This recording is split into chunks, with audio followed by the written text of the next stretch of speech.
ひろしのぼっちキャンプ。めでたいだからぶち込みますよ。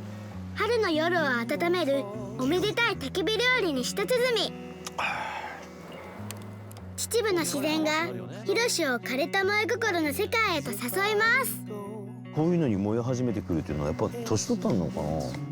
第26話俺と秩父の萌え日記、4月20日夜11時30分です。